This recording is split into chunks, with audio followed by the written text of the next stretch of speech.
Greetings, weary traveler, come, warm yourself by the fire and let us regale you with mighty tales, tales of adventure, tales of heroism, and tales of Tamriel. I'm your host Arkhaniir, and we are back with an all-new episode, hopefully a complete one, with Lotus of Doom, who is the founder of the Cult of Guar and a dedicated of Extra Life charity streams, and that makes him kind of a, I don't know. I love him and I hated him at the same time. How's it going, Lotus? Yeah, it's a wash. I'm pretty good. So, we hopefully have a fun show. The rest of the hosts couldn't make it. Promethean is still dealing with summer camps, and Ag said he had some things to do. So that leaves Lotus and myself, the Guar man and the anti-Guar man, to give you a hopefully fun show. And hopefully a complete show. Because what happened last week? Let me explain what happened last week and why the episode 210 turned out to be a half a show. So, we did our local recordings, and then we started the stream with Ag. Everything was sounding good. And when I went back to edit the video, I realized after about the 40 minutes mark, my audio is just crackling. Insane. Unusable. So I went to Twitch for the archived version. I downloaded the archived version and the same issue exists there. I went to my Audacity recording, it's the same. So every single recording and archived version I had, my audio was messed up, which I assume was a driver issue because I use a software called Voicemeeter, which is a virtual mixer, and I think something got borked there. Now the thing is, I was like, why did no one on stream tell me this? Because we had people live chatting with us, as some of you right now in chat. Hello, chat room. That's the first shout out. Hi. But so I sent out a tweet like, please tell us if there are any issues. And Doctor Who actually was like, well, I would if there was actually issues. So apparently there weren't any issues to begin with on the stream, at least on the stream. So I'm like, how can my audio be good on the stream, but then get archived by Twitch on Twitch, and the archived version of the stream I uploaded into Twitch, which was fine, can be borked? I have absolutely zero clue how any of this works anymore. I did my best to learn it, but I am now convinced that 100% this is some Daedric magic. The real audio doesn't exist. These microphones, they are not actual technologic items, same as our driver softwares and things like that. All of it is just a Daedric conspiracy, and it just works for anyone the Daedric princes favor, and for the rest it just breaks. I have no other theories to work on, and I'm running out of the ideas behind how this technical stuff work and how we can make it better. So hopefully this time it'll be better, because I'm using two different outputs to record on two different places. Like, both of them can't break, right? It should work. Everything can break all the time, right? Yeah, I mean, even if one of them breaks sometime and the other one is working during that time, I can still work with it. I can merge them together. The next step of this is I'm gonna bring out my old microphone as well. I'm gonna record on my work MacBook on the side, like, and just have as a dual backup.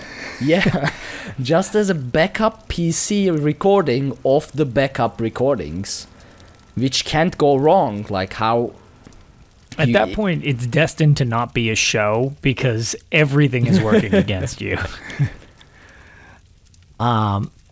Since we usually like to clue people in on the behind-the-scenes stuff, and we've been kind of trying to troubleshoot in the background. So, Ark, I think I found out why it sounds crackly to me on my thing, right?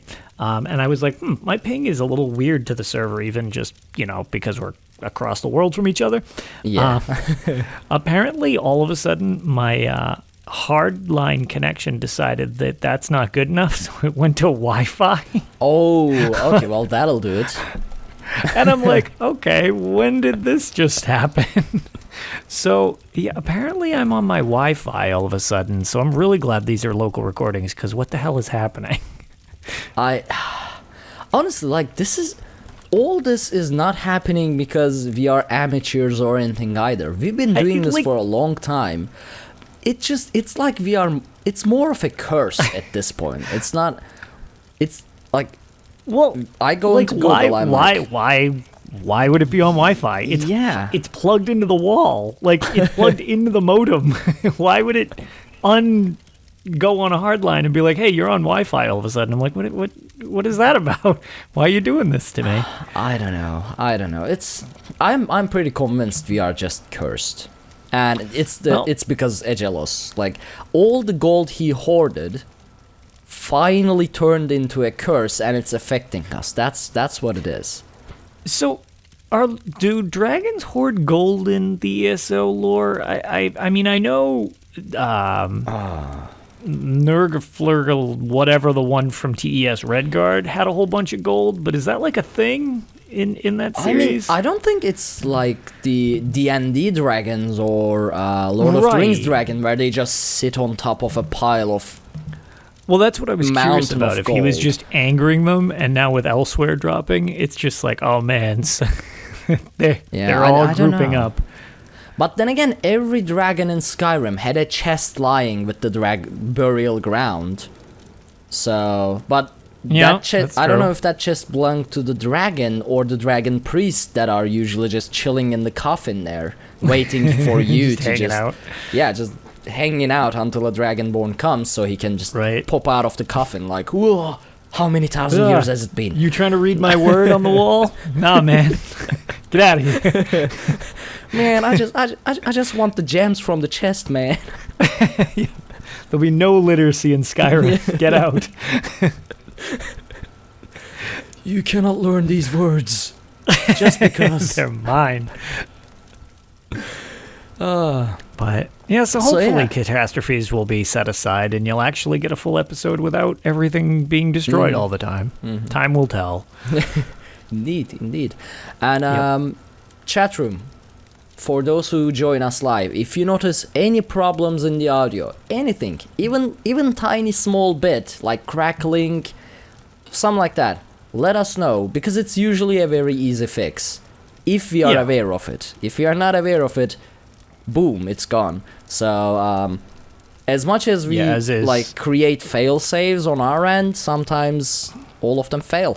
So right, and that's just it. It's like we appreciate people coming and hanging out with us on like the stream or whatever, because sometimes you can kind of alert us to problems that won't need to be fixed in post, or very rarely can't be fixed in post. Mm-hmm. Yeah. So, you know, it's always nice to have at least as much warning as possible, so Ark doesn't need to spend his entire day editing. All right, so we can start with the show. Now, first things first, we forgot to read the reviews at the beginning of the show last week. And then the part where we actually read the reviews was scrapped. So I'm gonna read the reviews from last week again, this time properly at the beginning of the show. So this is from Alikai76. It's a 5-star review titled New Player. As a new player to the game but avid podcast listener, I have found your content really entertaining and insightful. Listen to the last 15 or so of the podcast to get an idea of how the show is and have found it great. Thank you for the work you do and great content you are delivering. Well, thank you so much for the 5-star review. And if you have any podcasts that you would recommend, it can be general gaming, tech podcasts, anything, let us know in any place that you want to contact us. That can be Discord, Twitter, email, website, bunch of places. I don't know them by heart, but you can find them online. Let us know. Yeah, I would love to find more podcasts to listen to. So that was the first one, although give me one moment to clear my throat, because my throat hasn't healed.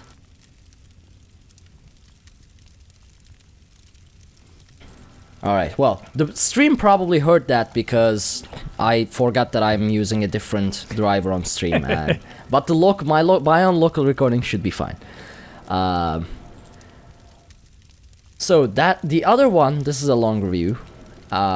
This is from our very own Dr. Huda219, or Katie is my name. It's another 5-star review titled, Huzzah, I can finally review.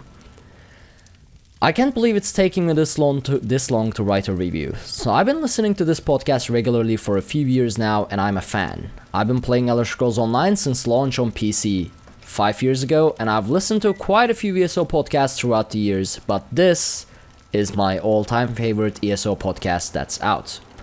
I love how laid back yet still professional the guys are when it comes to going over the news and different topics, except in our audio, apparently. I love the topics and questions they cover, as a lot of times they're exactly what I want to talk about, so it's awesome hearing other people's take on them.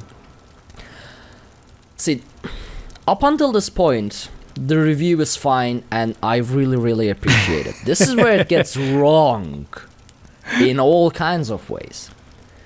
Arkanag's love for Altmer is a bit much, but I guess nothing can be perfect. Promethean's fine taste and understanding of Argonian dialect leave me feeling happy and cultured, and Lotus's Tales of Arkhaniir brings me constant joy. If only they had a female presence on the podcast, all would be perfect. Cough cough, wink wink. See, we would have considered it, Doc, if it wasn't for that second paragraph. I can only have enough people bashing me on the show. Like, 2 is my limit. Promethean is fine, he doesn't do it, but Lotus and Ag, I can only handle 2 people with all this bashing. I would have to fire Aggelos, but he is the founder of the show. I don't know if I can do that. I'm planning to one day, which I'll scrap this part from the local recording, so he doesn't know what I'm planning, because he's an Altmer and he deserves it, but that's his fault for not being here today. In conclusion, if you're looking for an informative and fun podcast on all things ESO, this is the one for you. PlayStation 4 is the master race for the Covenant. That very last bit was the only part that I've gotta... Although, I know, like, again, I make everything it clear... for us. Right. I make it clear that, like, I'm not a huge fan of the Covenant, but I can accept people being in the Covenant, because they're not the worst, and they didn't grief me during my amp push or anything like that. They didn't help at the final keep, but at the same time, I'm okay with the Covenant. It's just the Dominion's the only one that I have no tolerating for. Yeah.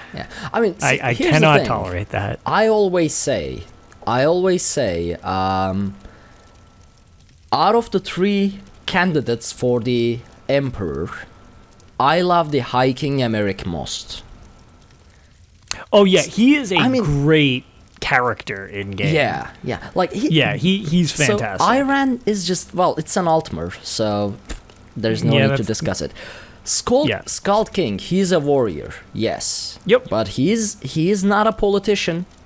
He doesn't even really want to be the Emperor. He's just more like, well, there's a war, and I'm not gonna let the other guys be an Emperor, so I must be an Emperor. But the other guys suck, so I'm taking it. Given the chance, he's not even like, hey, I want to be the Emperor, I want to rule. No, he's the Skald King. Dudes want to sing. But That's High true. King Emeric, he's been the High King of Covenant. He's a noble, he understands politics, he goes into war alongside with his men. Like, he is the best candidate. He's the actual proper Emperor candidate, in my opinion. But still, blood for the pact. I'm sorry. It is what it is. Yeah. Well, to be fair, I like to consider myself the canon Emperor, even though I have a giant former in front of my character's name. So I assume that you don't just resign, and I probably would have been killed, is how that works. So, in one version of a Dragon Break Shard, I rule, and that's all I got to go with. That's the best I got. None of my characters actually make it to Emperor in their own lore, even if it's like, even the single player game immersive role playing is included. They are more like nomads in that sense. Well, they don't want to. At least, see, so even with Guaranir, he's an Empyror, so I mean, he's even got his own God. Jester style version. Oh my god. See, I'm starting to think I haven't missed you on the show, Lotus. Because for the last few weeks, I hadn't heard the Guaranir Tales, which was going very happily. Yep. But here we are again.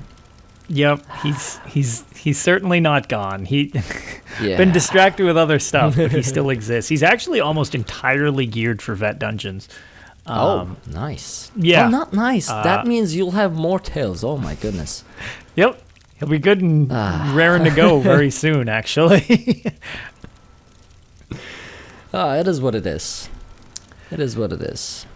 At least Promethean doesn't come at me with these kind of things. Like he's really like an Argonian, just doing his own business, not just messing chilling with people. Yeah, just chilling. Yeah.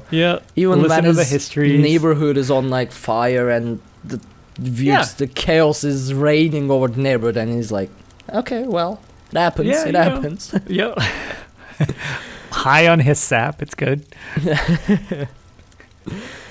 All right. Well, I guess we can go over the news really quickly because we really don't have much, but we have some nice stuff. Not much, but nice. So we have an upcoming ESO Plus Trial, as usual. Now, what this is it basically gives you an ESO Plus for the duration of the event. And this one is actually at the moment live, and it will run until Tuesday, August 13, 10 a.m. EDT. Now, you might think, okay, what am I gonna do with this short of ESO Plus? Of course, you can try the benefits, but the biggest thing is, if you don't use ESO Plus normally, and log in until Tuesday, August 13, which I hopefully will be able to get the show on before then, you log into your character and all of your crafting materials in your bank and all of your characters will be teleported, or rather transferred to your crafting bag. Now, once the free trial is over, you won't be able to add more items into the crafting bag, but all your existing materials will still be stored in the crafting bag for you to use, freeing up a massive amount of inventory space. So these free trials are really great for inventory management whenever they come up, if you don't regularly subscribe to ESO Plus. And I assume you'll do that, Lotus, because I saw you tweeted that, okay, nice, crafting bag. Oh yeah, that sort of thing. That's I will sub occasionally, but I don't know. I'm kind of cheap, I guess, and I don't do the cosmetics things super often or whatnot. So like crowns don't have a ton of use to me personally. I just use crowns to buy the following DLCs usually.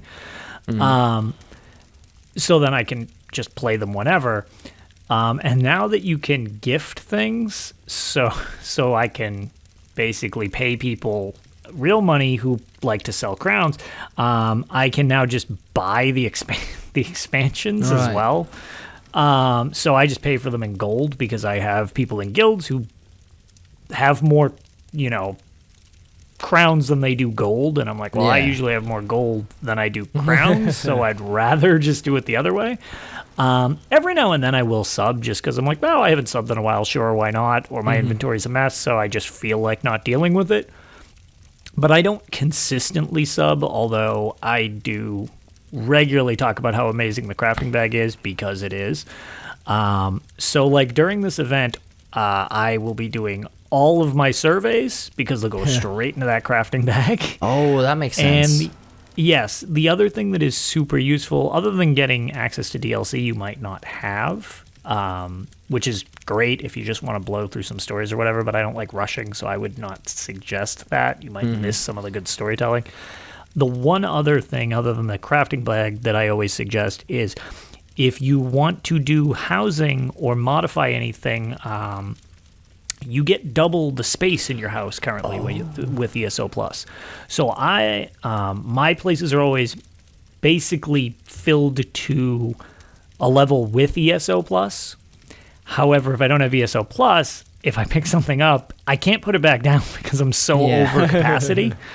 So if I ever decide to change things, like now, I'm kind of changing up my the room we do all the DPS tests and stuff in. I'm moving some stuff around. Now is the time I do that because I'm like, I can move stuff around and it's not like a disaster. So that makes sense, yeah. Yeah, that's another thing if you don't regularly subscribe that you can do. Add more stuff to your house or move stuff around while you've got the chance. So those are some other benefits to doing it if you're on a budget or just kind of cheap. It's a good way of just kind of maximizing those things during this trial. Yeah. See, I forgot about the house double thing part. So yeah. That can make a huge difference too. And double bank space as well, but I don't really recommend filling up your bank to the double space because then you won't be able to put anything back in there.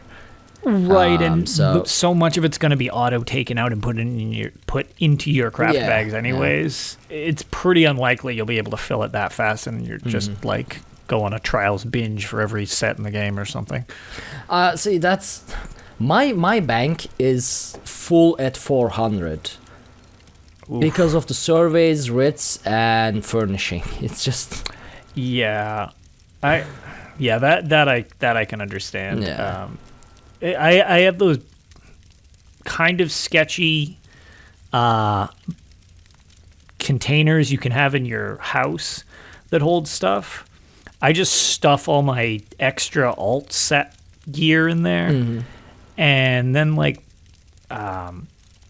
the housing stuff I kind of throw in my bank, and then my bank just slowly fills with like garbage crafting things until the next time I have ESO Plus. But the one thing people have pointed out when they've seen me is stream, I will open up my menu and they're like, what do you have so much junk in your inventory for? And it's because I carry 4 different sets of tank gear just on my person all the time, because I'm like, well, I've got my PvP set, I've got my stock set, I've got my speed run set, and then I have my alternate set. Just like, because when you're in a trial and it's a 2-tank trial or something, it's like, well, I don't want to have like both of us wearing Eben doesn't help anybody. I mean, it helps exactly 12 people and no more. Like you don't get to double up. So yeah, that's here's a pretty sweet event. I love when they do multiple sets for trials. I have multiple sets for dungeons. I have Ebon Plague, Battalion.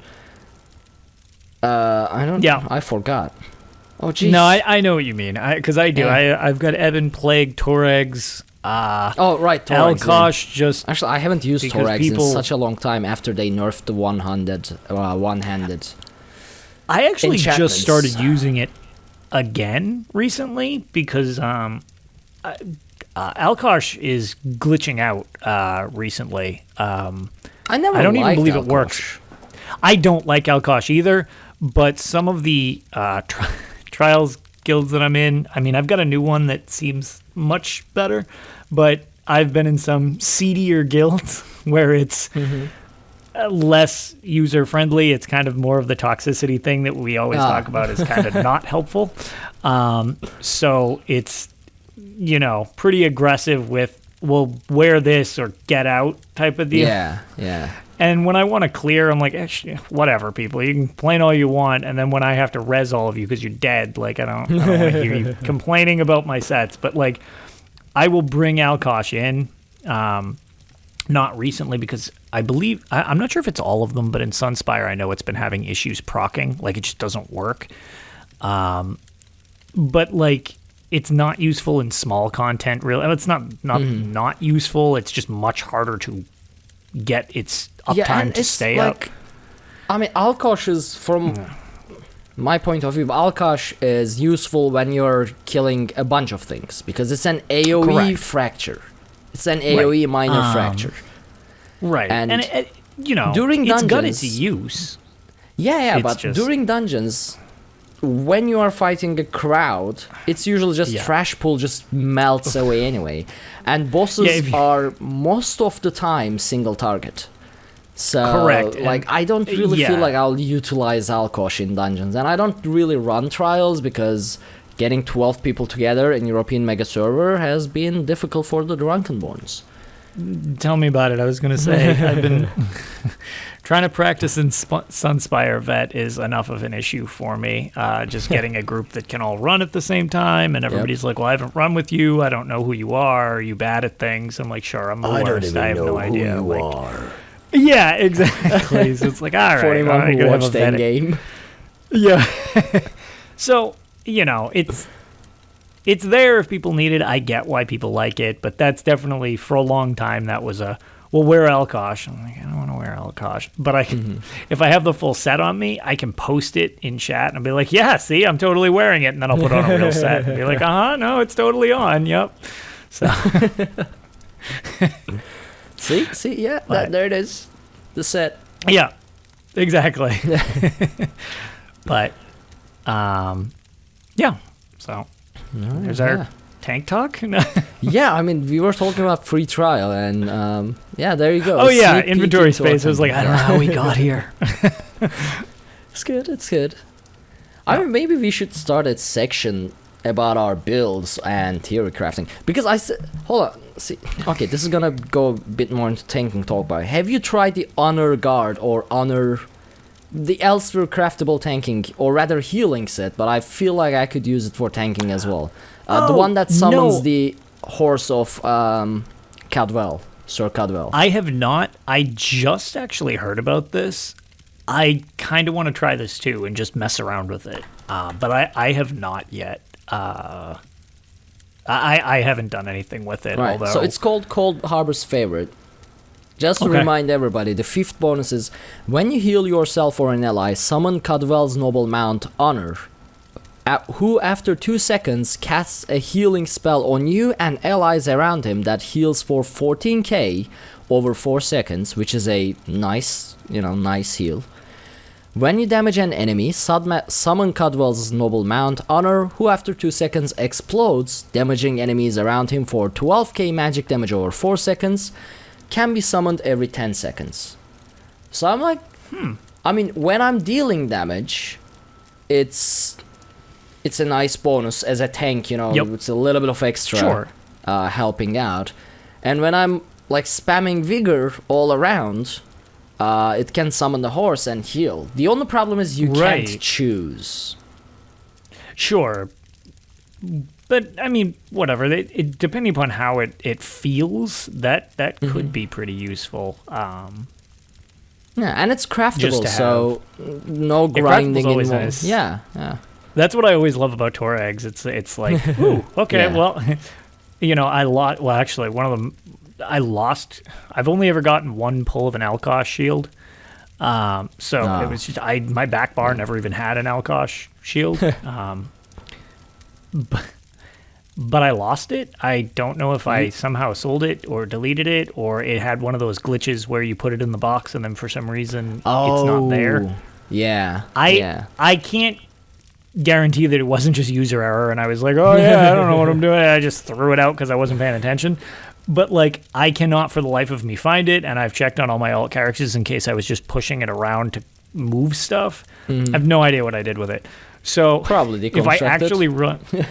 so if I actually need to run Alkosh, I have one-handed weapon for front and back bar, I have all the jewelry, and I have to put on, like, a belt, because I'm like, well, this sucks, because I have a medium belt on. I was like, wonderful. So that screws up my monster set, because then I have to use something different, because then I'd have 2 pieces of medium, 1 piece of light, and 1 piece of... Oh, God. And then 4 pieces of heavy. Yeah. It's a mess. It's a nightmare if I want to use alcohol. Whereas Torag, it's just like, oh, I don't know what I did with that piece. Hold on, let me just grab 160 ingots, and I'll just make a new one. Problem solved. So much easier. The one thing is, like, you could not damage to summon the Honor for healing, but the spiked armor of Dragon Knights usually proc your damage sets, because it deals, like, it hits back. And suddenly you are proccing your damage sets instead of, like, trying to proc the other That's interesting. ability. I don't know if this, but it says when you damage an enemy, and spiked armor damages enemies, so it has a reflect damage. So I don't know, but I definitely want to try this out. So on with the news, because that was a sneak peek section for just there. The Elder Scrolls Online Elsewhere soundtrack now available online. So Elder Scrolls Online's original soundtrack obviously was already on all the places, but this is for Elsewhere. And you can find them on iTunes, Spotify, Amazon MP3, Amazon Streaming, and Google Play. There isn't much else to the news, but if you want to read the article, it has comments and quotes from ESO's audio director, Brad Derrick. So definitely worth a read if you're interested in that as well. But we are going to quickly go over this so the episode doesn't last several hours. Right. Some point this will end. Yeah, it has to. Although this time I slept. Yeah. I like that you're like awake. You don't seem like you're suffering. That makes me happy. Yeah. Today I'm good. So I got back from work, which has been very chaotic, but that's Tales' part. And I was like, okay, I'm just gonna jump into bed. It took me a few hours to sleep because I'm not used to sleeping in that hour of the day, but I still rested and I still got like 4 hours of sleep, I think, 3-4 hours. So I'm good to go, yeah.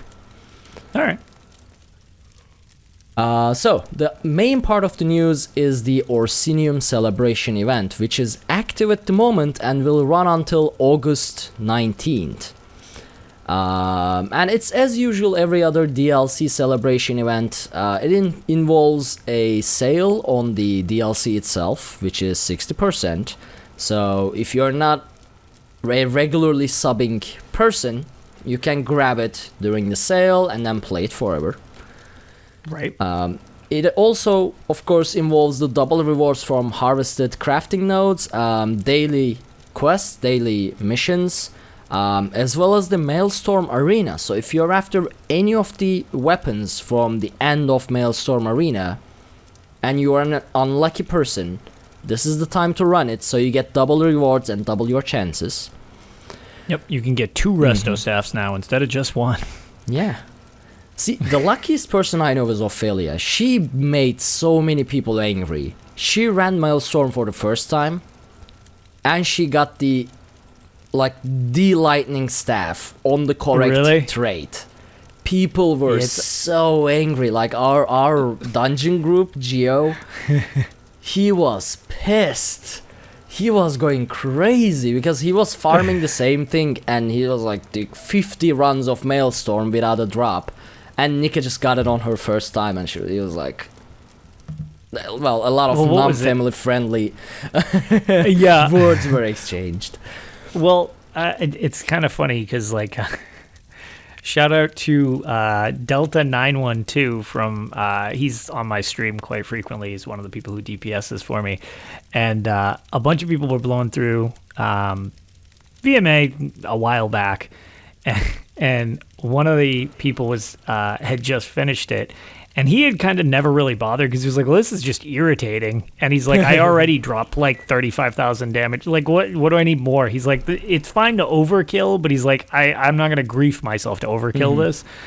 Because that's sufficient to do whatever anyways. And we never had issues. And then a couple people who are newer in our group went through and beat it, and he was like, oh no, he's like, I'm not going to be upstaged by new players. He's like, all right, fine, I'll just do this. And he begrudgingly just plowed through it, and he was like, dude, this is awful, this is so hard, right? And he beats it, and he's like, I'm going to get, he's kind of known for not having the greatest RNG anyways, and he beats it, and he's like, yes, I beat it. He's like, what did I get? And he's like, I got a bow and arrow, the bow.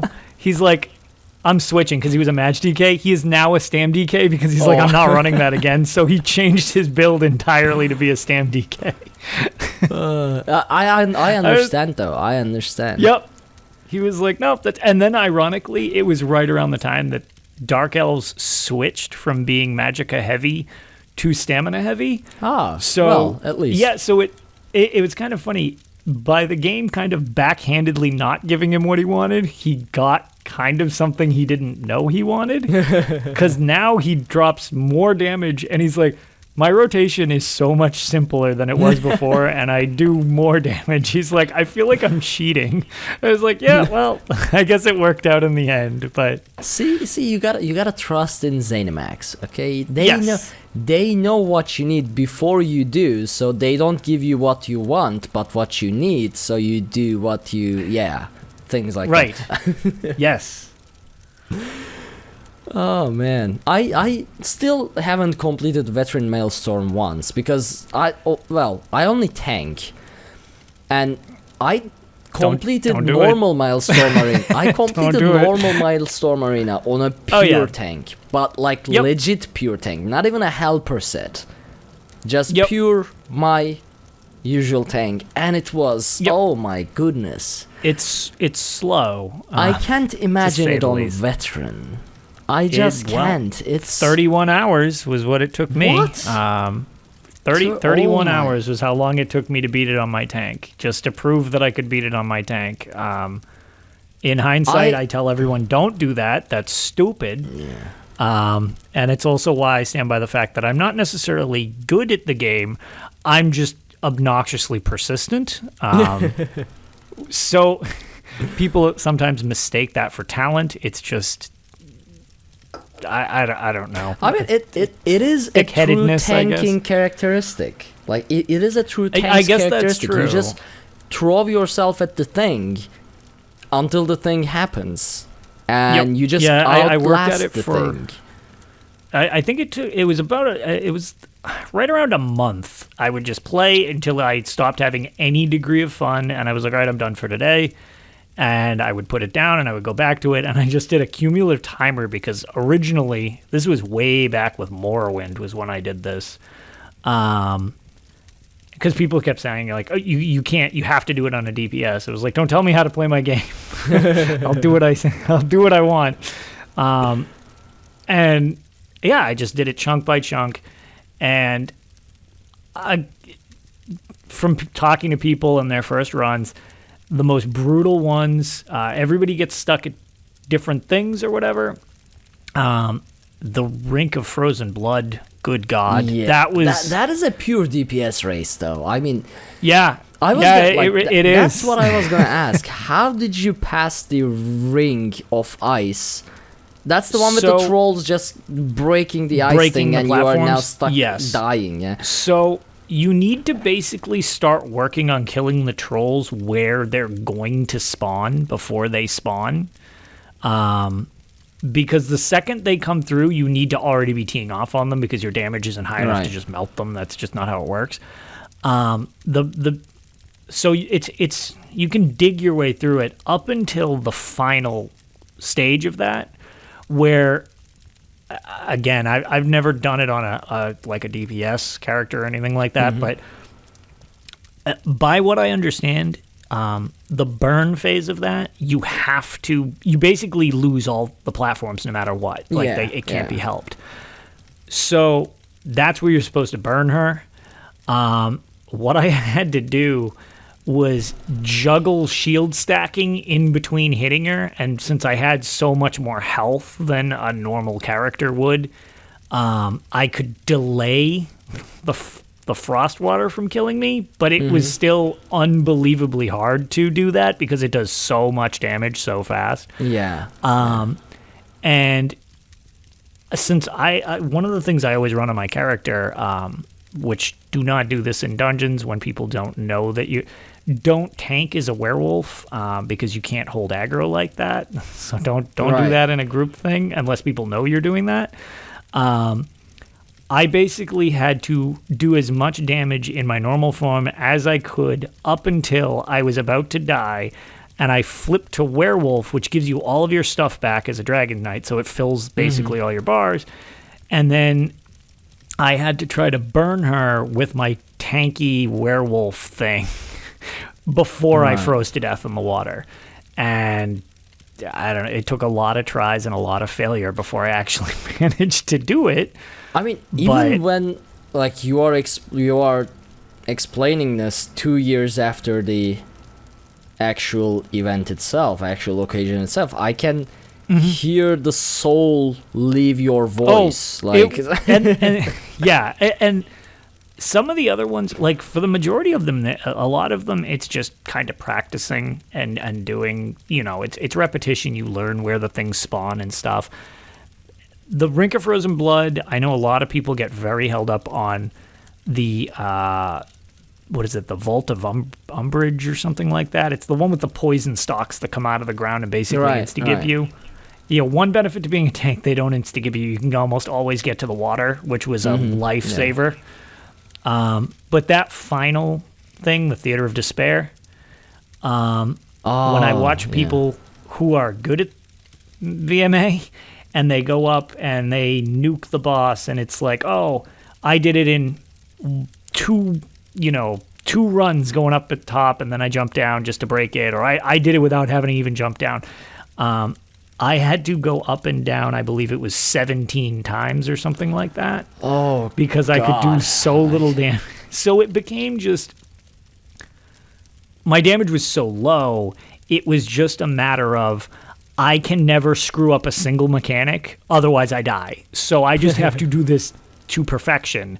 And that was the one time I did it to absolute perfection.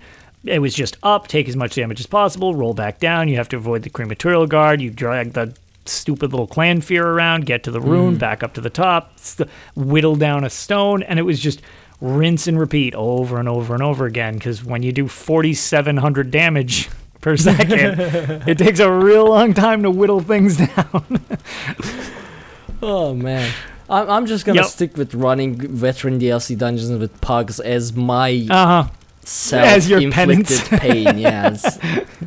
Yeah. So, no, if I do VMA again, which I don't really know why I would, because I don't want anything out of it. They ironically gave me the sword and shield. I'm like, thanks, I can do more damage with a heroic slash.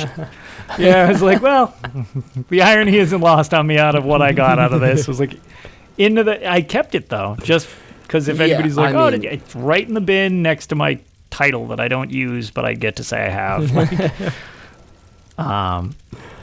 But yeah, so VMA, it's you really kind of learn to understand exactly what you can do in a video game when you actually complete that thing. So now that we've talked about all this, let's jump right into Tales as well. Compared to playing Shadowkey in terms of levels of frustration, how was VMA? I would rather play Shadowkey on low battery with one hand than do VMA again. Okay, fair enough. At least on a tank. If I ever try it again, it will be on a real, like, oh, look, I actually have a damage build. There's something logical, so... Before I let you continue, though, Clan of Orphan, hello, but why does everyone we are happy to see and happy to hear from write things like, when are we going to become an Ultimate-friendly podcast? Ark, you are looking more and more like a high elf every week. Like, I look at chat, I see Clan of Orphan, I'm like, oh, hey, and then he writes that. What is going on? He writes that. See, James Steins, I love you. You guys are the only backup I have here. Thank you. Yeah, I don't appreciate the anti-Guarness out of that, but otherwise the James Steins are fun. Well, at least good people, except for their no. Do not speak ill of the Guar. Oh, I will speak ill of the Guar. Have you been looking at my Tailspur? I saw the notes. I saw them. So I'll let you start with Tales first, and then I'm gonna do mine. All right, that sounds good. All right, let's see. I guess now that I like how now we're on Tales after we've been discussing Tales of VMA and our builds. The whole show is Tales. It's fine. No one noticed. No one noticed. Yeah, no one noticed. Yeah, that was the news. All right. So, ESO, like I mentioned, I've been doing surveys to make the most of this event at hand and free crafting bag. The other, I've run some random, what do you call it? Wow, words are difficult. I've run some random dungeons with a new guild that I've joined. Let's see, they're like a trials guild. They're actually a social guild, so they're all just kind of super chill. Except for whatever reason, I was invited there because I left a different trials guild that I was a part of because their dues started getting completely outrageous, and I was like, meh, I don't care enough about this. So I left and I was looking for a new one, and one of my friends invited me to this one. And it's a social one, but the reason I wanted to use it was the fact that there is a house that has all of the crafting stations. Right. Like, and Mundus stones and everything like that. Like, I have all the crafting stations in my house, but they're just the generic ones. This person has literally every set laid out in alphabetical order. Oh, wow. And, yeah, no, like, Inkling's level of precision. And I was like, oh, that's lovely. And they don't have any guild dues. And I was like, oh, man, this is great. So I'm just figuring that's a nice little... Well, it turns out a lot of them are really talented. And they just casually run vet trials, and everybody likes doing vet dungeons on hard modes and stuff. And I was like, oh, this is my cup of tea. So that's been a nice experience. So I've just done some random stuff with them, which is, fine, but nothing really too noteworthy. The big thing I've done, which I will not go into until we do our spoiler cast, is I have 100%ed elsewhere. So when we do have our spoiler cast, I am set for that. Wait, you didn't just finish the main story about 100%? Oh, no, I'm 100% elsewhere. Oh, yep, okay, everything is done. I did the whole thing. Nice. Yeah, I got sucked in real quick. I don't think I've 100%ed any zone in the game yet, even though I've been playing it for 5 years. None of it is 100%. Wow. I don't think I've ever 100%ed any game in my life. Huh. It's all right, fair. Too much grind. Let me put it this way. If I can... you know how the game has in-game achievements? Mm-hmm. So there's plenty of those. I think I just hit like 30K something or other, like achievement points. But on PlayStation and Xbox, they actually have another wave of things outside the game, but they're related to the in-game achievements. And it's for like, become Emperor, be a Master Angler, do 100% of the Elmeri Dominion, do 100% of the Ebonheart Pack, do 100% of this, blah, blah, blah, do all the dungeons on Veteran, do every trial in the game, stuff like that. I actually only have one PlayStation trophy left to complete, and that is to beat the Elmeri Dominion storyline. Oh, no. Lotus, no. So it drives people insane in some of my guilds where people have everything and they're like, oh, I'm trying to get Master Angler, but it's so brutal. Or, oh, I'm trying to push for Emperor, but it's awful.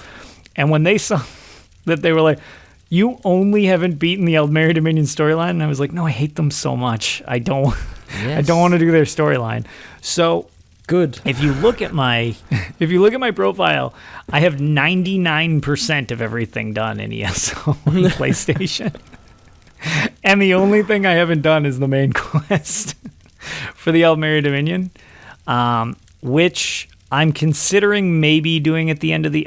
It's not worth selling your soul, man. 100% yeah, I know. is not worth selling your soul. Come on. It's not worth it. Come on. 99% is good enough. You don't have to sell your soul. You don't have to fall. So after I completed Elsewhere, I went right back to being 99%, and I was like, sweet, this looks good again. No, I really enjoyed the Elsewhere chapter, and some of the... It's not that I would say it's smaller. It's just some of the things are a little more condensed, like compact. The only real negative I have against the zone is it looks gorgeous, but oh my god, is it irritating to navigate the scar down the middle. It's rough to get around because I don't really like to fast travel if I can avoid it. There were some points it was like, nope, we're fast traveling for this quest. I'm not. Even with fast travel, Elsewhere isn't difficult to navigate. Yes. So I haven't done most of the story yet, but I've been hunting dragons whenever I'm like watching Netflix or whatever. And it's like, I see the dragon on the map. I teleport the closest portal, way shrine. And I start running there. And I realize it's... Okay, well, I ran the entirely wrong way. Because now I have this giant mountain in front of me. And I have to go all the way around, past the bridge, jump down from there onto the other part. And by the time I get there, it's like the boss has like the dragon's 1% health. So I critical charge at the last minute, like, loot! Yeah. I hate Elsewhere's geography is yes, yeah. Which is too bad because looking around, it is gorgeous. Yeah. Like, yeah. It's so cool. And it's like, I was expecting more of a desert, and the fact that it's so much savanna where we are and more desert to the south, south. North? Probably no, we're at north, the north because the south is towards Reaper's March, where it gets all jungly, deserty. Yes. So it's cool because it's got so many different biomes in that one biome. So I don't know. I really like it. But yeah, so that's really all I can explain about ESO without spoiling stuff, which we're not doing as of yet. Probably in a few weeks. I mean, I'll still have to run dungeons with Ag, and then Ag has to play Elsewhere. I need to finish Elsewhere then. So probably by the end of summer, I'm thinking we can have a spoiler cast about Elsewhere. Yeah, maybe do it before we get our final part to the Season of the Dragon or whatever. Yep. What was I going to say? The only other thing, since I wasn't here for the last show... well, the last show didn't really happen with Tales anyway. Well, you got to at least mention the performance things that were coming. Yeah. Which is a huge step in the right direction. I love it because I am very excited to get some hopefully functional performance increases on the PS4, as it is starting to have some pretty rough issues with various things, and in zone chat and guild chats and stuff like that, man, it seems like it's wearing on people like pretty hard. Yeah. So the sooner that hits, the better. And let's see. Okay. What? You know what? I'll mention this just because it's quick as well. Blades has gotten several updates, and I jumped back into it. I kind of just play it for a little bit in the morning type of thing, just as a login thing. It's a quick little time kill and kind of fun. But I haven't started the dragon storyline yet. I'm doing too many different things. I don't like crossing stories. I forget what I'm doing. But they added some new stuff. There's Atronachs in there now. They streamlined. Yeah, they look gorgeous too. The art on them is very cool. Did they improve the performance though? Because that's even in the menus, what I was going to bring up. Yeah, go. So it looks awesome. They've added a bunch of new quality of life things. Like it tells you the thing's weaknesses in the corner, which was one of the things I was bringing up. I was like, are people just not getting this? Like, if you rock, paper, scissors correctly, you should be fine. Like, this is not as difficult as I felt people were making it out to be. And apparently it was maybe just being overlooked because they added it to like the visual thing. So I like that for people who want that. That's fine. They added gem challenges so that you can earn more of the wacky currency in game instead of spending real money, which is neat.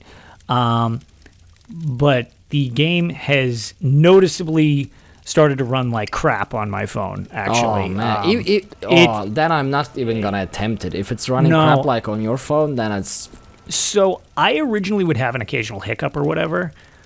I was in the abyss for a challenge, and I died because the game literally couldn't process the fight against the Atronach. It just like kept crashing.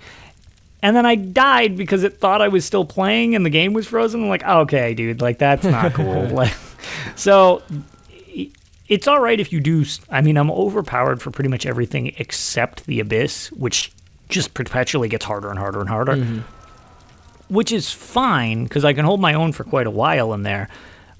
Except when the performance is like I can rifle off the combo things really easy with the critical shots, unless the game freezes and it's like not taking my inputs. So it's like, well, okay, I can't be held accountable for missing my timing thing when the game froze. So I hope they fix that, because that is unfortunately a pretty big downer recently from playing it. So not a huge fan of that, but just doing whatever jobs and everything like that, that's fine. It's not a big thing, but it's just if you try to do something above your level grade, it can be pretty rough because the performance is really bad, at least on a 6S or 6 Plus or whatever I have. The bare minimum that can run it is now becoming less able to run it seems like.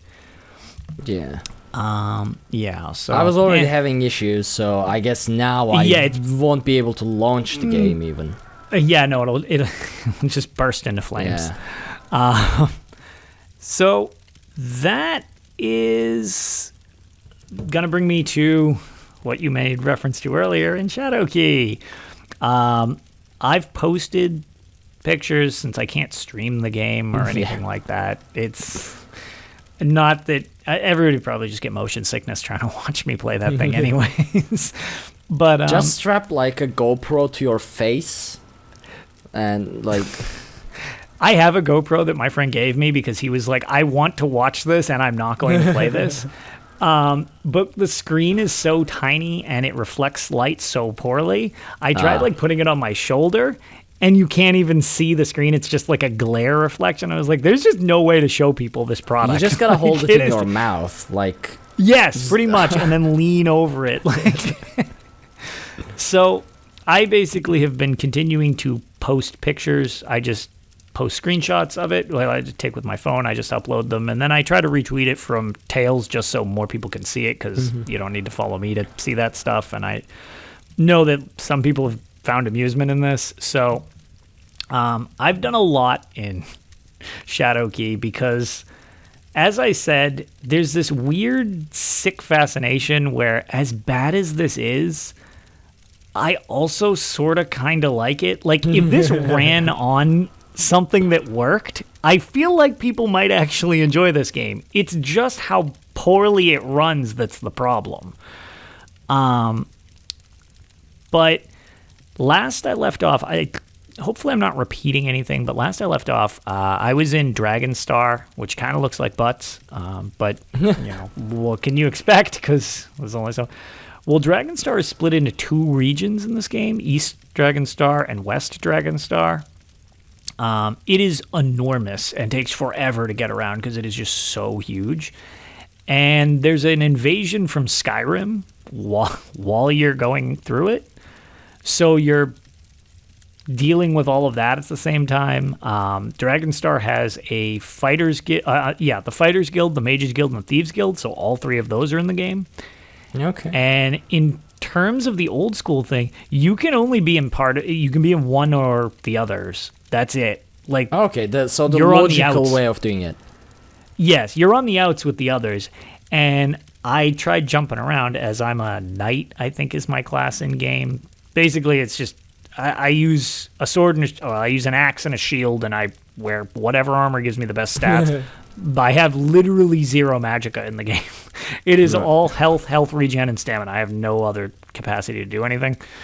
So I joined the Mages Guild just to be funny. And the guy who is the Mages Guild trainer basically is like, oh, I can teach you to be better at this skill, and you can pay him.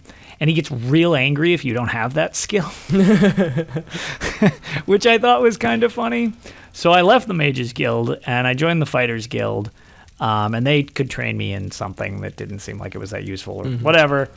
And then for the storyline, you find the Thieves Guild. I haven't posted the picture. I'll have more pictures to just kind of fill in what I missed. But the Thieves Guild is just mean to find. It is a wall that looks like every other wall, except you can walk through this one, and I have no idea why. And that's how you get to the Thieves Guild. I'll post pictures of that one specifically.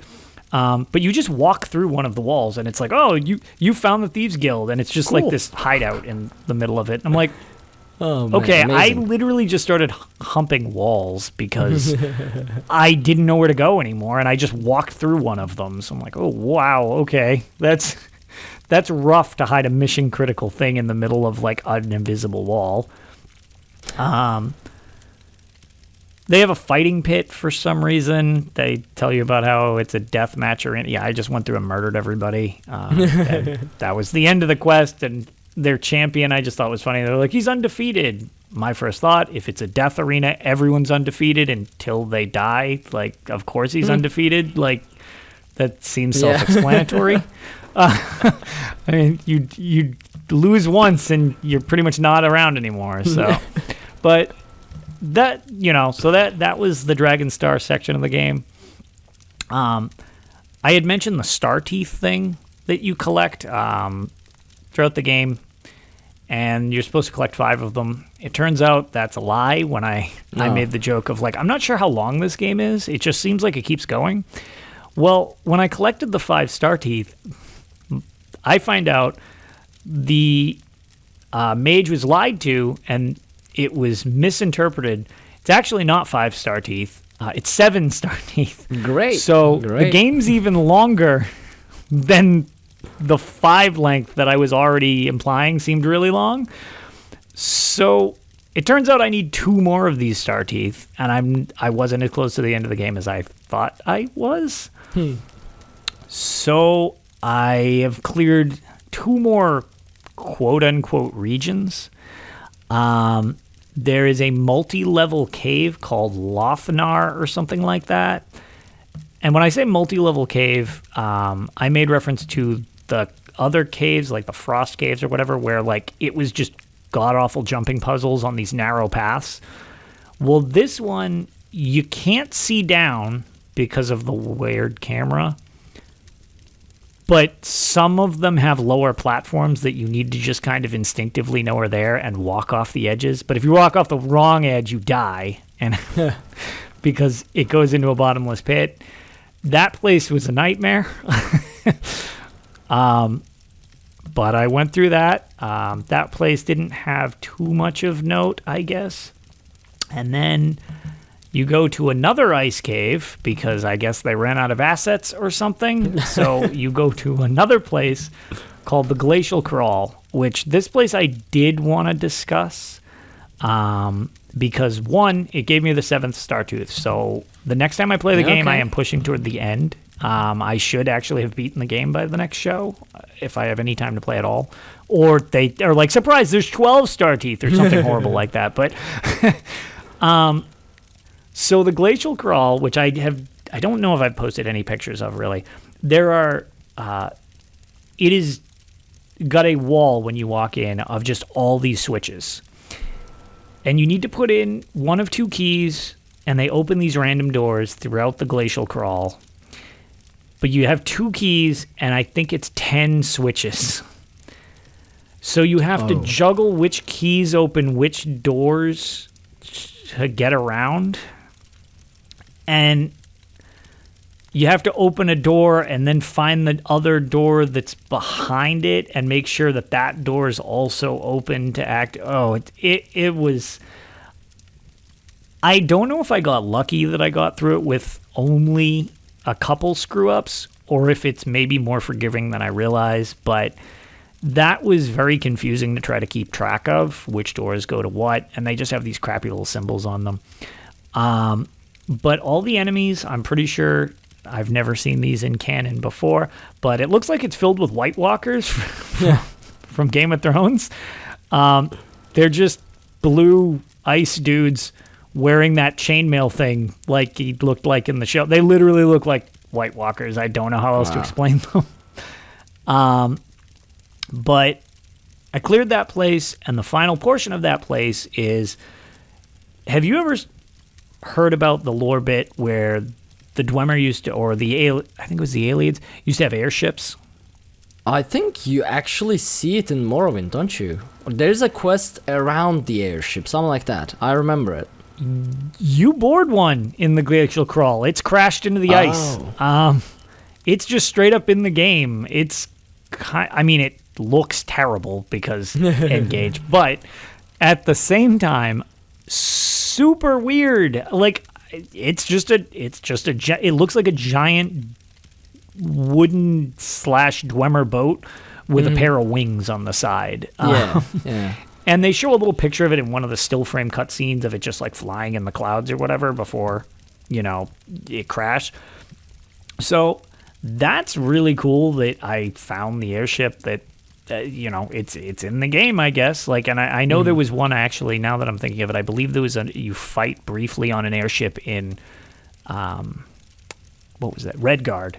You have a boss fight on an airship, I believe, against a dark elf, if I remember correctly. But so there's the airship is also in Shadowkey, which was a weird reference. So I have all the star keys after finding it because the last one was on that ship. And the next place I'm supposed to go is the Crypt of Hearts, where the shadow demon is being summoned or whatever, which I assume means that's the end of the game. So I need to find the Crypt of Hearts. Just when I was looking it up, it straight up looks like the Crypt of Hearts from ESO, which is kind of cool. I'm curious what it'll look like in game, but I'm heading toward the finale, I think, of Blades, where I'm going to fight whatever this thing is. It's kind of like a squiddy tentacle face dude, from what I can tell. Haramamura? Less cool, much less cool. Actually, have you seen Stranger Things? Yeah. Okay. The Demigorgon? Yeah. Picture that with more tentacles coming out of its face. All right. That looks like what you fight. That's whatever. So I like don't know what it's Haramamura. called. Lock. Well, yeah, but Haramamura, he's all smoky and not way more eyes. Way more eyes. That's the salvaging part of this. That's the that's saving grace. That's the defining feature. Eyes. Way more eyes. So I think this time I'm actually almost at the end, and hopefully next time, like I said, I think I will be done with Shadowkey. And I'm actually looking forward to like the finale of your Shadowkey adventures. I'm curious what happens at the end. I am too, because to be fair, after like trying to explain it the best I can and playing through it, not an awful, like, the game is pretty long, but not an awful lot of substance has actually happened in the game. It's like, okay, there's a meteor thing, and there's a shadow mage. Jaeger Tharn is trying to control this, like, shadow demon, and then there's this other guy, Absur, or whatever his name is, who's trying to do it, and then there's this other mage who doesn't want them to do it. Okay, here's a whole bunch of doofy misadventures while you try to collect these things. And that's it. I don't even know, why does Jaeger Tharn want a shadow demon? I haven't met Jaeger Tharn yet. I assume maybe I meet him at the end. Like maybe. Maybe Jaeger he's Tharn controlling is it. the shadow demon. Dun dun dun. Ooh, all right. If that's actually the ending, then I just like lose, because clearly Jaeger Tharn can't die in this game. Otherwise, it's gonna set off some weird canon problems. That would be interesting if I don't make it out or something. But yeah, I'm curious to see what I'm walking into, especially because I didn't realize the Crypt of Hearts was like so integral to more than just a dungeon in ESO. Like, the lore connections to weird spin-off games like this in this series is pretty crazy to me. Just everything is so intertwined, no matter how irrelevant it seems to be. Yeah, but yeah, I'm definitely looking forward to what happens at the end, because this is the one with like Shadow Mage, whatever you said. So yes, remember the E3 Elder Scrolls 6 trailer, the teaser that was just a camera going down the place. That sweet screensaver. So the theory is, in that teaser there is this massive crater with a town right next to it. So they say that crater and that town is where the story of Shadowkey took place. So if it's, I assume that's going on the theory that it's the High Rock Hammerfell region border on the setting then.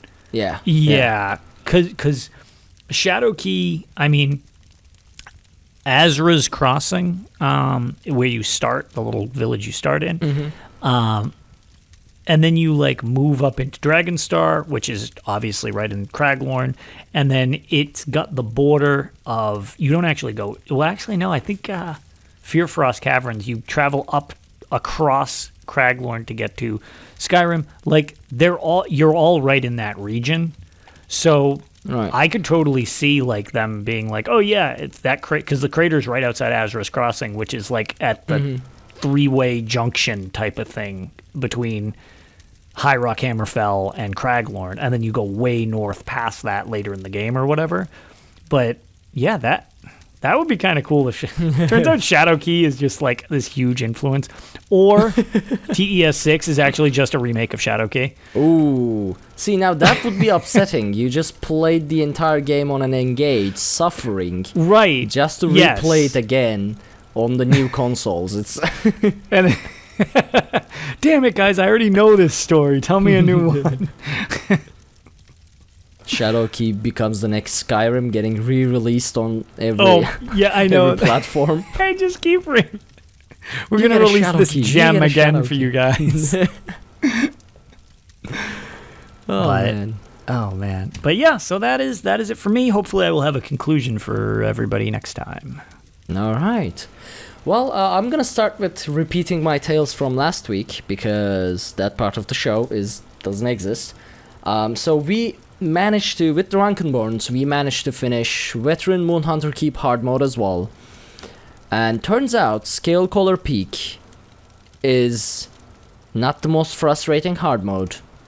Turns out it's Moonhunter Keep. So at first, as usual, we started with the purpose of no death. And died pretty much instantly. Oh my god, Boots is on screen. So, Lotus is... Oh, that, yeah, my wife came home and Boots came up to visit. I love Sorry Boots. for the distraction. See, this is a treat. Sorry, I didn't mean to derail you on that. No, this is... I am okay with being distracted like this all the time. I don't care. Like, I can drop the show and you just put the camera on Boots and we'll watch. That's a show. That's the full show. I don't mind. And my ears so wet. That's a treat for anyone who watches on YouTube or watches us live. In audio format, you just missed a very, very cute dog. That's on you. My corgi came to visit. I love his anyway, face. sorry about the He's distraction. Like so surprised. He's surprised looking all the time. I know. Well, when my wife picked her up, she was kind of like, "Oh, hello," and it's like, "I guess I'm going up now." Oh man. So yeah. Anyways, go on. Sorry about that. No. I love dogs, man. As I said, I could just drop the show and we'll just watch Boots all day. Yeah, Boots came. So as usual, we started as no death, and as usual, one of us died. It's generally me who dies first and gets blamed for it all, but in this specific case, no one bashed the first boss. And I still got blamed for it, but because that's the Drunkenborn's way. I actually think I saw that, because I was watching the stream while you guys were doing this. Oh, and I'm actually pretty sure I remember that. I think I was still there when that happened, because they were like, "Oh, come on, Ark." I was like, "I don't even think that one was Ark's fault." It wasn't, but it was, because Drunkenborn. everything is my fault. Not just in the game, like in the entire community. Just in general. Yeah. Just in general, in Ophelia's community, things are my fault. It is what it is. So we switched into... So we completed that run. We basically tried to find where every creature is for the speed run, because you have to kill everything. And we did that, and then we completed the speed run, which was not that big of a deal. Then we started throwing ourselves at the hard mode. So at first I was at my Dragon Knight, and we threw ourselves at the hard mode, and we continued throwing ourselves at the hard mode, and one evening passed, and, well, we couldn't complete it. So we backed out, and regrouped another day. I think it was a couple days later. Oh no, it was actually a week later, because Europe got hit by a heat wave, and everyone was like, yeah, I'm not turning on my PC. Apparently, well, it makes sense, but air conditioning is not common in Europe, and when they get hit by a heat wave, it's like, okay, now what do? We don't have air conditioning, the houses are designed to keep the heat in, and now it's 35 so we degrees. just slowly cook. Yeah, so yeah, exactly. So no one was turning on their PC, really, so we took a pause for a week. Next week we came back, we continued throwing ourselves at the dungeon.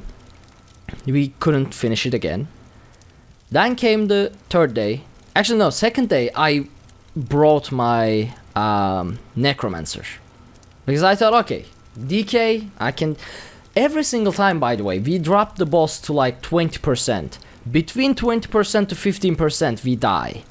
Every single time. So I thought, okay, I'll bring my necromancer, and with the maybe the revive everybody ultimate will come in handy. Maybe turning into a colossus will come in handy in terms of keeping people alive or resurrecting everyone. Now, the thing is, I'm getting better and better with my resource management because since I've been playing the necromancer, because Dragon Knight, with Dragon Knight you get resources back from your ultimate. With necromancer, the only really proper resource return is 2k stamina over 12 seconds, which is, I don't really care if it actually happens or not, it doesn't really change anything. So I did my best, and we still got the boss to like around 10% range, and it was just not happening. Every single time we die at that last second. Everything spawns, every creature, every weird thing in the entire dungeon, they are there, and the runes come up, and it's like chaos. I try to tank the dogs, the werewolves, the boss, everyone's dying, I get one shot dead. It's a massive chaos. So I thought, okay, I'll bring back my DK. Things obviously started going a lot smoother after I switched to my DK, because with my DK I can keep myself alive, I can help others, I can hold aggro a lot easier, I die less, things like that. I mean, DK is like a part of me now. Playing a DK feels as normal as, like, I wanna hold my mouse, or I wanna move my arm like this, I wanna look there, and I'm playing DK. It's just muscle memory now, completely. So eventually we kept dying at around 15%, and we're like, okay, let's take a break, let's go into Google, let's see what we are doing wrong. So I watched a video from, I don't remember who, but apparently they burned the boss at the last 20%. And here's the thing. In all the dungeons that we run with the Drunkenborns, damage is our problem.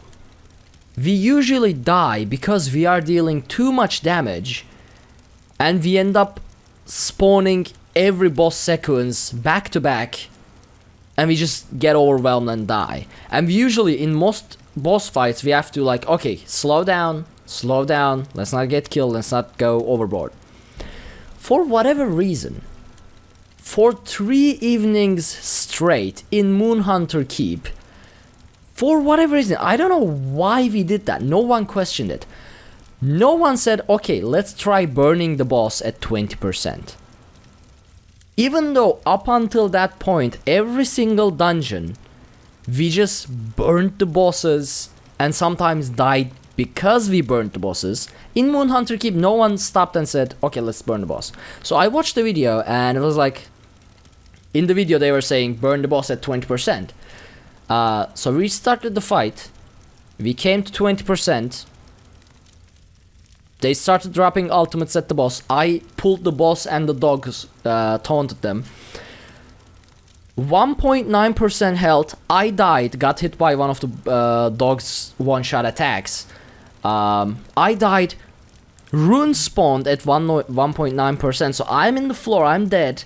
Everyone is in their respective runes, because if you're not in them, you explode. But here's the thing, before that fight, we had an 11% run, and at the same runes, even though everyone was on the correct rune, everyone died. So I'm like 1.9%.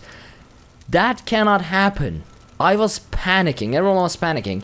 Thankfully, it didn't happen. We don't know if it was a bug or if it was a mechanic that we missed, but they actually burned the boss. So, for 3 evenings straight, the reason we couldn't kill the Moonhunter Keep hard mode boss is because we never really thought about burning the boss at 20%. But eventually, it worked out and we got it. We still have to get the no death, which is gonna be tough because that massive werewolf behemoths, Yep. it's difficult to tank them. Like, if your They hit blocks so don't hard. register for 1 second, half a second, you are dead. yeah. And the Yeah. block doesn't register a lot of times in this game. I mean, it might Yeah, have if something you to do with get my any latency as input well, delay, because you're- even though I'm sort of close to Europe, I'm still a bit far away from the Frankfurt. I think the databases are in Frankfurt. So I still play in European mega server with 100 latency, 100 ping. So it might be that I have very low, and even still, sometimes it's just like Yeah. mine isn't usually a block delay. It's my biggest problem is sometimes I will have like an input delay. So if I try to switch bars, and it's just like no, I'm like Yeah. okay, I needed to switch bars, and then it's like no, you smashed. It's like thanks. yeah. So that was my tales from last week. This week I didn't play anything, literally anything. I just logged in for my rewards because work has been overloading, but hopefully that'll pass in the upcoming time. But I want to give a shout out to Son. This is sort of like networking on Learn, but it's a special shout out. One of today's there's a streamer that I've been following, Hyperpixie Gaming, and I never really actually made it into her streams because she streams around 9 p.m. Eastern, around the same time as our show, so I'm usually sleeping. Or when I'm awake, I'm actually doing the show. She's actually live at the moment as well.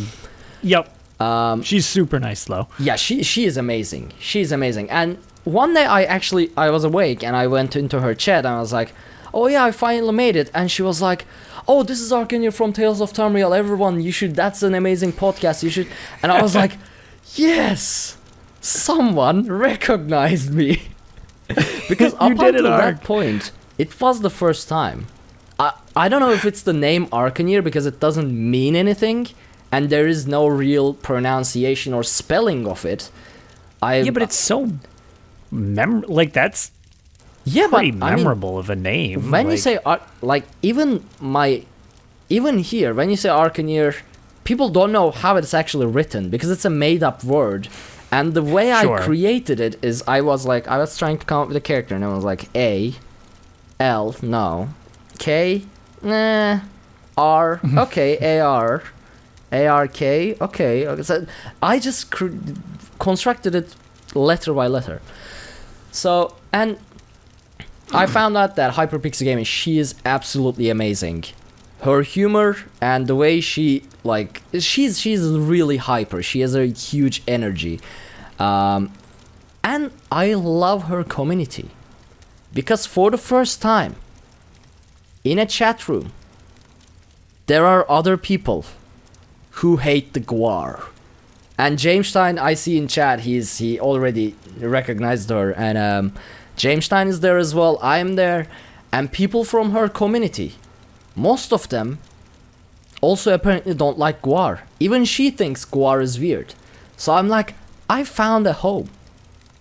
I found a home in chat. Man, that's troubling that I did not know, actually. I guess we've never brought up Gwar whenever I've seen anything. Well, but obviously, if I'm troubling. somewhere, the Gwar is being brought up as evil correct. creatures. Yeah. And actually, this is not James Stein or us. Someone in her chat went Cult of No Gwar, and I was like, yes. Yes. No, that's shameful. Thank you. One problem though, she apparently played an Altmer, so there's that. Yeah.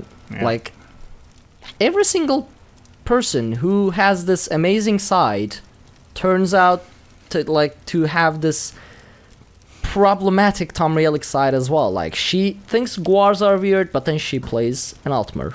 Well, at the moment she plays a Briton.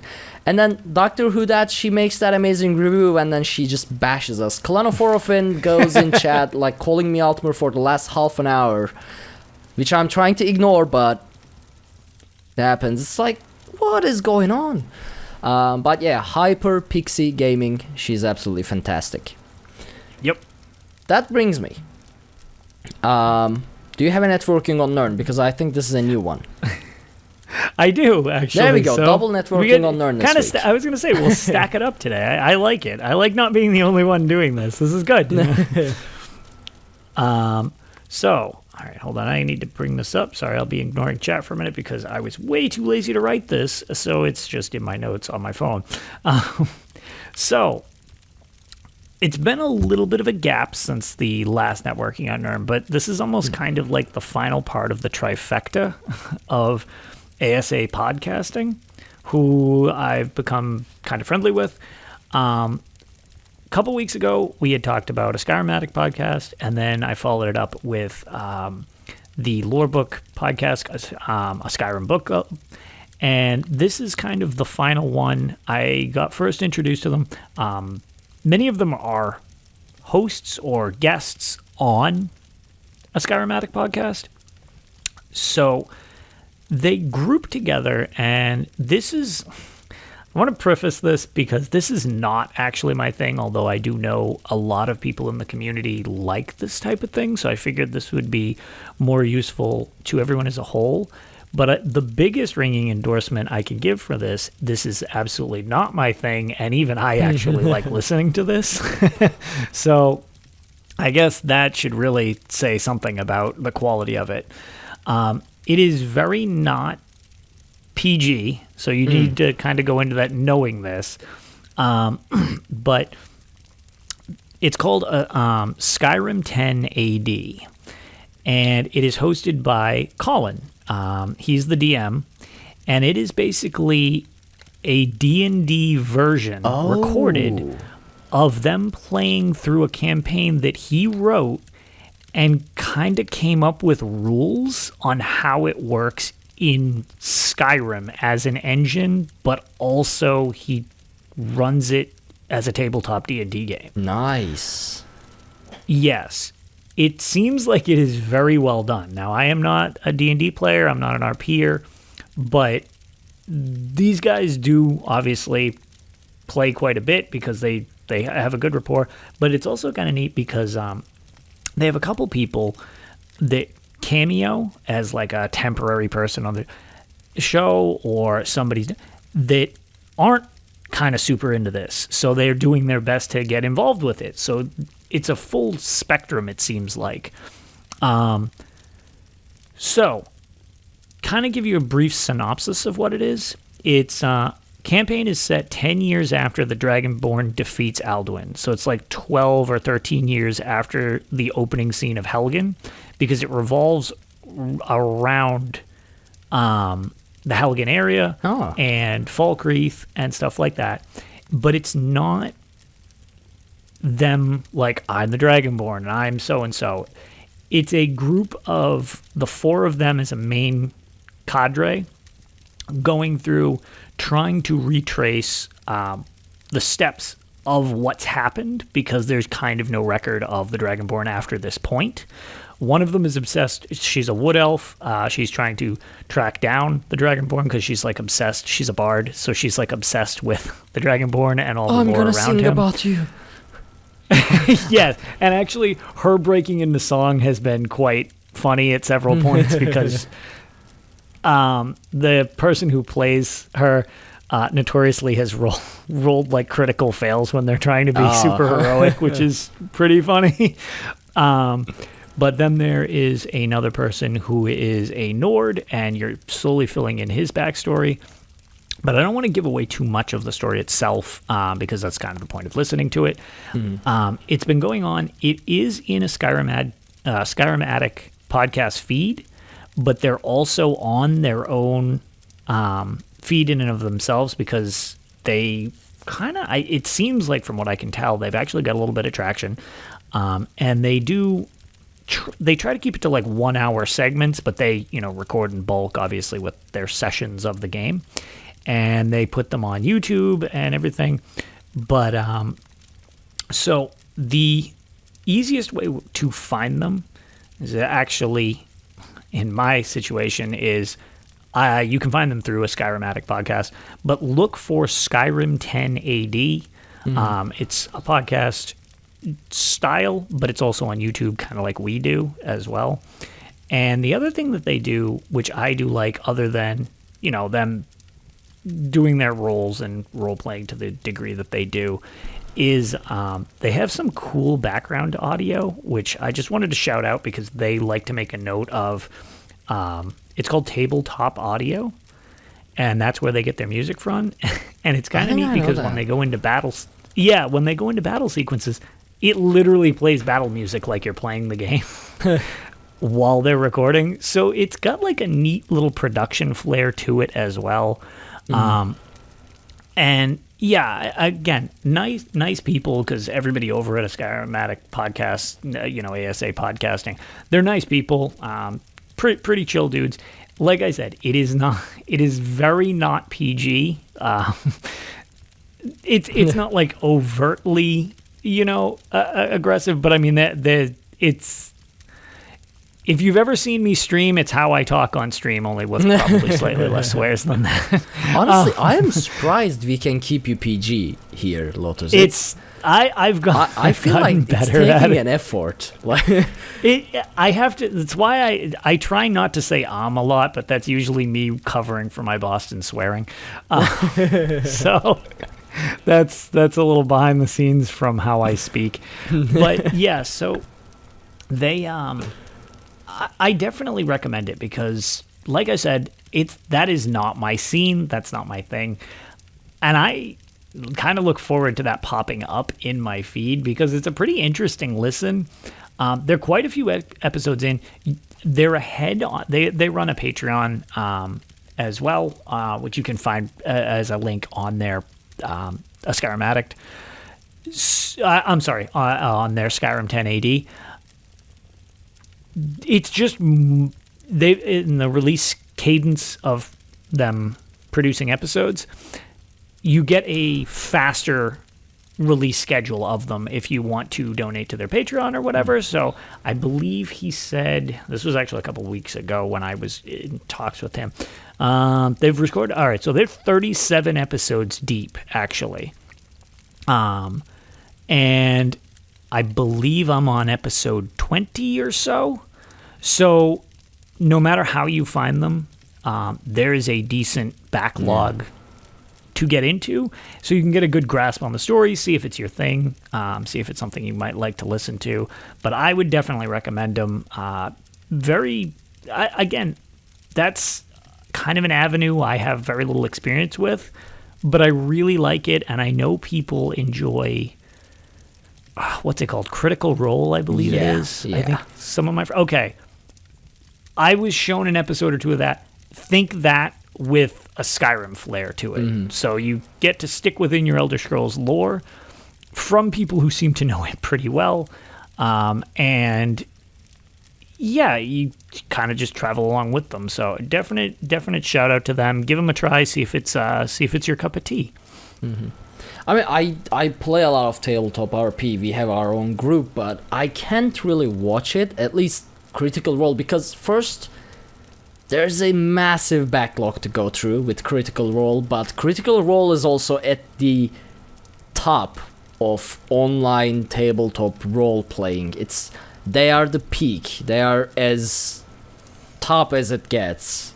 Yeah, highest quality. But this is Skyrim. This is my area of understanding. Right. So, and there you don't have to go through 400 episodes of backlog. So No, I'll definitely check it out. Yeah.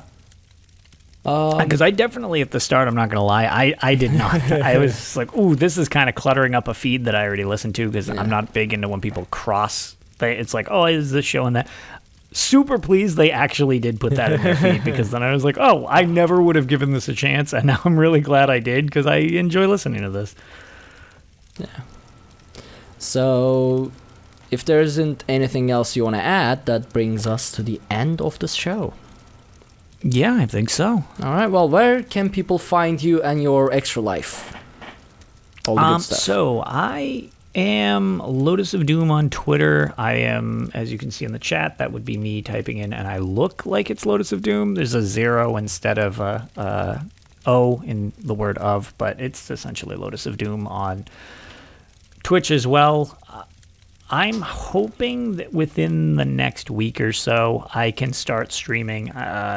Maybe, again, I can't really commit too well to schedules, but I really want to start doing like at least once a week so that I can do it again. I miss streaming for the most part. And I would like to start getting into the flow of streaming again because we're midsummer at this point. And once we hit fall, toward the end of fall, I always have my yearly Extra Life Marathon. I'm trying to hash out the exact details on what we're doing.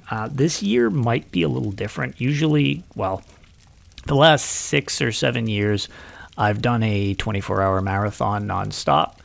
And this year, it might become slightly bigger with some other people. It might end up being a weekend-based 32-hour thing or something like that if we can kind of hash out the details a little bit. We're just kind of in the planning stages. But that's the current idea. For anybody who doesn't know, Extra Life is a charity in which all money donated goes to the Children's Miracle Network hospitals for kids who need a lot of medical help and in many cases can't afford it themselves. So the idea behind Extra Life when it started a decade ago is that people would play games in these marathons, which 24-hour marathons back then were a little less common. They're a little more common now. That's why I kind of want to do something a little different than just, hey, here's 14 people doing 24-hour marathons again on Twitch this weekend. So I'd like to do something. Whenever I've done them for anybody who's been by, it's basically just like a giant LAN party that we stream for everybody for as long as I'm physically conscious. And we raise as much money for the cause as possible. I have a link in my Twitch channel, and I usually have easy access to the Extra Life page on my Twitter. And I will start giving more details as we get closer, but anything I make on Twitch, I donate. I don't keep for myself. But the ideal way to do it, just so we can cut out the Twitch middleman and Amazon as a whole, if you want to do that. If you ever need a link or would like to help out, please feel free to just hit me up or use one of the links and go to my page, and you can donate directly to them, and then I don't even need to touch it, period, because the real goal is just to get help for those who need it as much as possible. So, I mean, when the marathon time comes, we'll use DCN and Tales resources as well to promote and just channel people there as well. Yeah, so. Once it gets all ironed out, I'll definitely keep everybody informed because I keep it open throughout the year because to be fair, I think we actually already have $340 raised. Nice. What's the goal this year? And we haven't even. What are you planning? So I always set a goal for $1,000 for my personal one. Last year, with everybody in the SO fam, we completely destroyed it. I think my channel alone did $1,700. Nice. And as a whole, my group, shout out to Good for Gaming, which is just happens to be the charity group that I'm affiliated with. As a group, I believe we did $32,000 as a team last year. And as a whole, it was like just shy of $10 million raised in 2018. So it is growing exponentially every year. So, I've talked to many of the hospitals. They all confirm that it does do everything that it seems like it does, which is exactly what I wanted. So it's something that, we've talked about on the previous year and stuff like that. It's a good cause, and it's kind of something without an agenda to it because it's just like kids are too young to have to deal with this crap. So it's nice to kind of make it so they can just enjoy being kids. All right, folks, there you go. Those are the links that you should 100% definitely go check out. Well, at least the Extra Life ones. And as I said, like when the time comes, we'll be promoting all that from Tales and DCN as well, so stay tuned. For me, you can follow me anywhere that is Arkhaniir, Arkhanir is how it's spelled. If you see it, it's me, although, fun story, quick little fun story in the middle of there. So Arkhaniir is a completely made up word, and it's supposed to be on the me. But the other day, I met this person in Rift Zone chat promoting a role-playing guild, and I was like, okay, let's chat up with him. So I messaged them, I went to check out what they're doing, I sat by the side while they were role-playing to get a feeling of what they do, and I added them as friends because my guild slots are full. And the other day, someone logged in chat called Aggelos. It's the exact same word with just the first R missing. It's the exact same. It's not ARKH, but it's AKH. I was like, what? So I messaged him and I was like, dude, your name is freaking me out. And I was like, oh, I didn't notice it. And it was a new character too. And then I was like, I'm surprised because I completely made up this word by putting one letter after the other, and I was like, I did the same thing. So I now... That's awesome. Yeah, so I now declare this method of creating a name a proven method, and apparently if you do it, you come up with almost the same name. So... See, there you go. Yeah. And to be fair, I believe it was Ishibu in chat mentioned earlier that Arkhaniir should just translate to the one who tanks. I love it. I love it. If one day I have enough influence power, I can try to make that a real word. And yeah, I like that. I like that idea. So yeah, I'm on Twitter, twitter.com/Arkhaniir, twitch.tv/Arkhaniir. If you want to send me an email, guess what? Arkhaniir@gmail.com. And pretty much anywhere Arkhaniir is mentioned, that'll be me, except that one role player dude who is now Arkhaniir. Beware, that's not Don't me. be fooled. Yeah, don't be fooled. As for DCN and our show, you can follow everything we do over at dungeoncrawlernetwork.com. There you can find links to all of our social media, including Twitch, YouTube, Twitter, and Facebook, where you can contact us, which we would love to chat with you outside of the show as well. Be sure to check out our Patreon at patreon.com/dungeoncrawlernetwork if you want to help support the show, and consider leaving us a 5-star review on iTunes, which helps a lot and lets people know that we are a real podcast, that we say real words, and sometimes it matters. Thank you all so much for joining on this episode of Tales of Tamriel, and we will see you next time. Have a great night. Bye, everybody.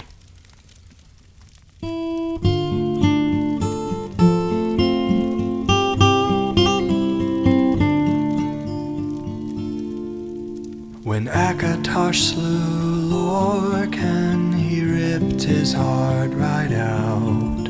He hurled it across Tamriel, and the heart was heard to shout, red diamond, the heart and soul of men. Red diamond, protect us till the end. The laughing heart sprayed blood afar, a gout on Seer it fell, and like a dart shot to its mark down in an alien well. Magicka fused the Lorcan blood to crystal red and strong. Then wild elves cut and polished it down to Chimel at a ball. Red diamond, the heart and soul of men. Red diamond, protect us till the end. When elves lost Nirn to men, Akatosh gave the stone to Saint Alesh in token of her right to sit the throne. Red diamond, the heart and soul of men. Red diamond, protect us till the end. Red diamond, protect us till the end.